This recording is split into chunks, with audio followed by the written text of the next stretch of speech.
Movie Recap Tagalog here. Tunghayan natin ngayon, ang war drama film na, The Patience Stone. Tara na't panoorin natin.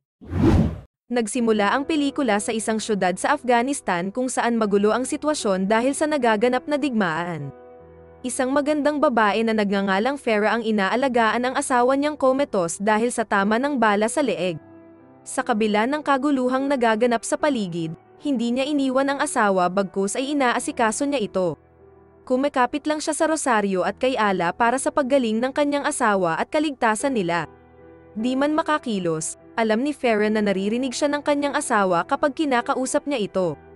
Naalala niya ang sabi ng doktor na sa loob ng 2 linggo ay makakapagsalita ang kanyang asawa, ngunit lumipas na ang 16 na araw ay wala pa rin siyang pagbabagong nakikita sa kalagayan nito.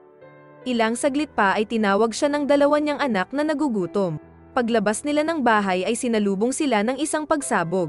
Halos sanay na ang lahat sa kanila sa nangyayaring putukan at pagsabog sa paligid.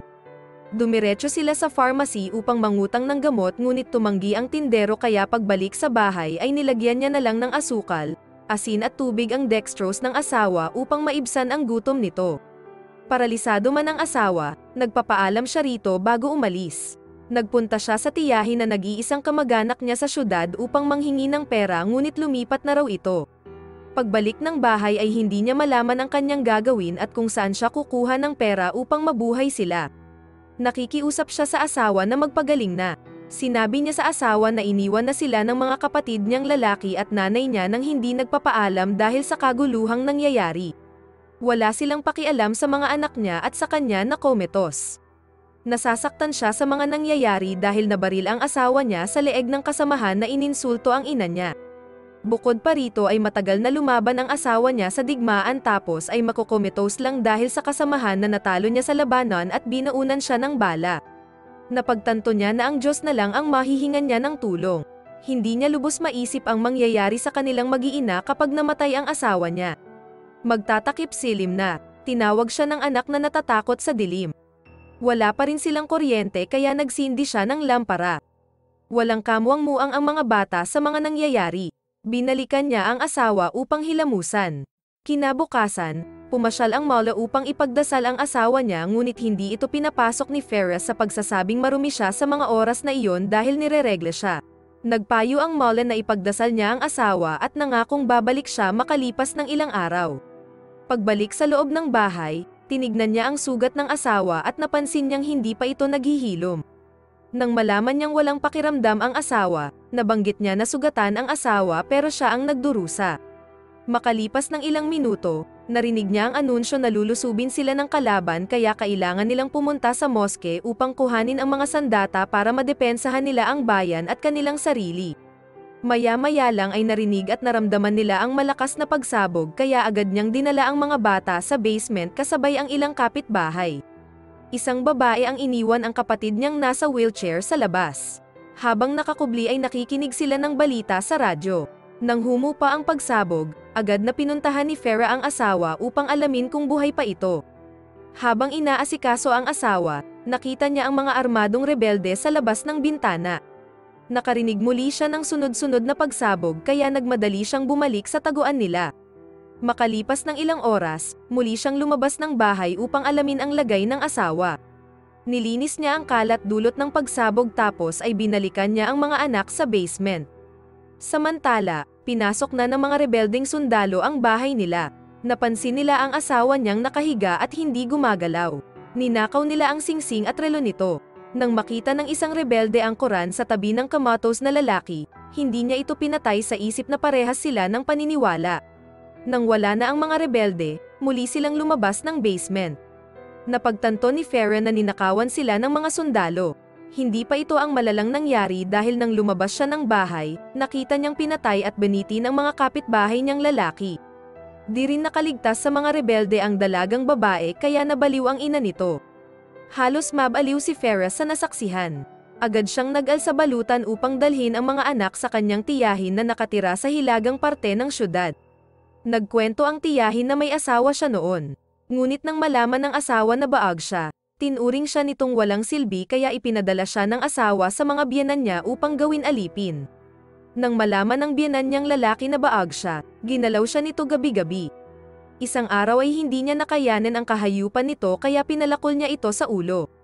Nagawa niyang makatakas at maglaho sa mga nananamantala sa kanya hanggang sa makapagtrabaho siya bilang prosti. Iniwan ni Farah ang mga bata sa tiyahin niya. Binigyan siya nito ng pera tapos ay binalikan ang kamatos na asawa. Nagsabi siya ng saloobin sa asawa na hindi sila sinama ng pamilya niya sa paglisan dahil buhay pa siya. Kung namatay siya, aasawahin ng kapatid niya si Farah. Sinabi niya rin na matagal nang may pagnanasa ang mga kapatid ng asawa niya sa kanya dahil madalas ay namboboso ang mga ito sa tuwing maliligo siya.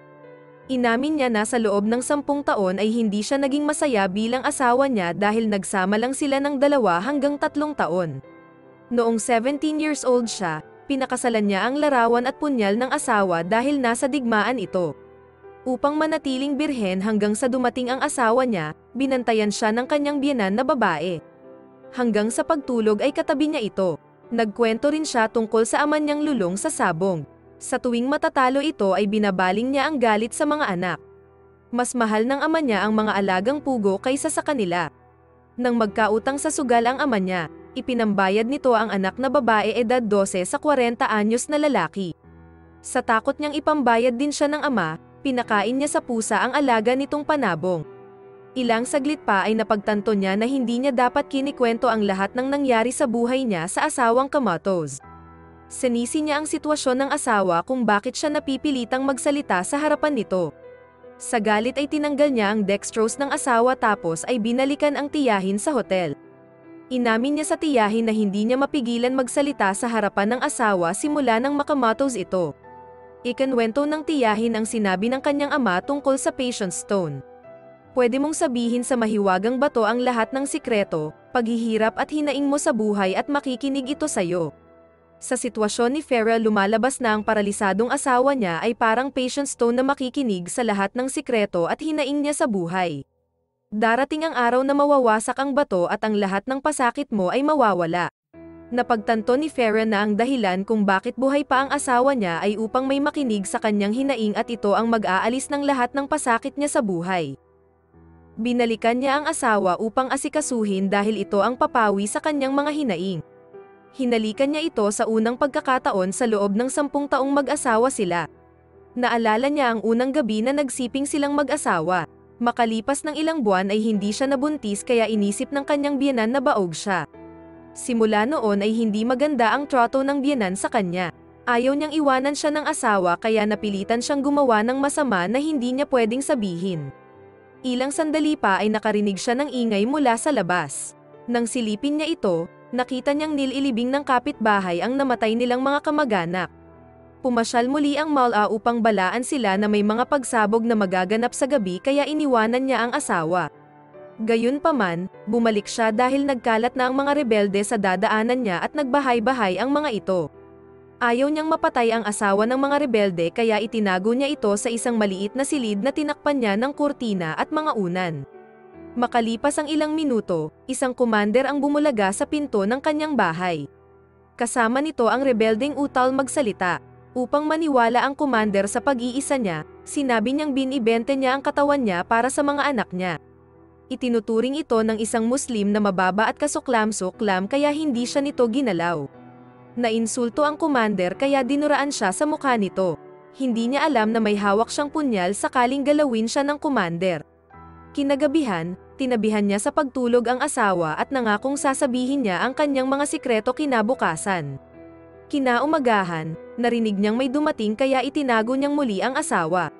Lumalabas na bumalik ang rebeldeng utal magsalita upang bilhin ang inaalok niyang bibingka. Sinabi ni Farah na hindi siya nagbebenta ng bibingka ngunit itinuloy pa rin ng sundalo ang balak at inihagis ang pera bago siya dapaan. Nalaman niyang binata ang rebelde at wala pang karanasan sa babae. Iniyak niya na lang ang paggalaw sa kanya at nilinis ang dumi ng kanyang katawan. Kinabukasan ng umaga, binili niya ng pagkain at gamot ang ibinigay na pera ng sundalo. Pagdating sa bahay ay kinabit niya ang swero ng asawa bago nilaban ang maruruming kumot. Ilang saglit pa ay muling bumisita ang binatang sundalo dala ang mas malaking pera. Di na siya nagdalawang isip at pinagbigyan ang binata. Matapos makaraos, inwento niya sa asawa ang ginawa nila ng binata. Natutuwa siya sa binata dahil walang karanasan ito at siya pa ang nagturo kung ano ang gagawin. Ilang saglit pa ay napagtanto niya na hindi niya dapat kinikwento ang ganoong pangyayari sa kanyang asawa. Kung hindi paralisado ang asawa ay malamang napatay na siya nito. Agad niyang hinanap ang koran at humingi ng kapatawaran sa asawa. Sumunod na araw, napansin niyang may nag-ayos ng kanyang tarangkahan. Ang binatang sundalo ang nag-ayos nito at gusto siya nitong makita. Sinabi niyang hindi siya pwede ngunit nagpumilit ang binata at nagsabing gusto siyang makausap kahit sandali.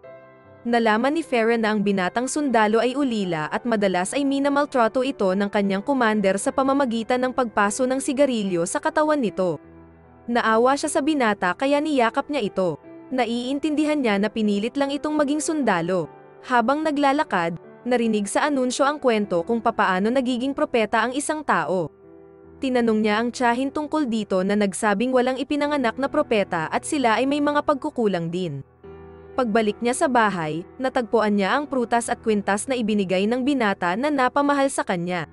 Sa kanya lang siya nakaramdam ng tunay na pagtrato sa isang babae at masaya siyang kasama ito. Sa pagkakataong ito, sinubukan niyang lambingin ang asawa. Ngunit sa isang punto ay napagtanto niya na nababastusan siya sa kinikilos niya. Pakiramdam niya ay nababaliw na siya. Nagdesisyon siyang sabihin ang kanyang matagal nang tinatagong sikreto sa asawa. Inamin niya sa asawa na ang 2 anak nilang babae ay anak niya sa ibang lalaki. Pinagbintangan siya ng biyenan na baog siya at hindi ang asawa niyang lalaki. Sa takot na mawalay ang asawa niya sa kanya dahil hindi sila magkaanak, humingi siya ng tulong sa tiyahin. Kasabwat ang tiyahin, nagsabi ito na may kilala siyang healer na naghihimala. Ang healer ay ang bugaw ng kanyang tiyahin. Binayaran ng biyenan niya ang healer upang magmilagro ito. Ang milagrong sinasabi na hindi nila alam ay ang pakikipagtalik niya sa lalaking nakapiring sa isang madilim na silid. Ito ang dahilan kung bakit siya nabuntis na ikinatuwa ng biyenan niya at pinuri ang healer. Nang sabihin niya na di niya alam kung parehas na lalaki ang gumalaw sa kanya sa pangalawang anak niya, biglang natauhan ang asawa niya at sinubukan siyang sakalin nito. Nang makapan niya ang punyal sa higaan, tinarak niya ito sa tiyan ng asawa. Nasabi niyang naging propeta siya na nakagawa ng isang himala. Maya-maya lang ay dumating ang binatang sundalo kaya nasaksihan nito ang pagpatay ni Farah sa kanyang asawa.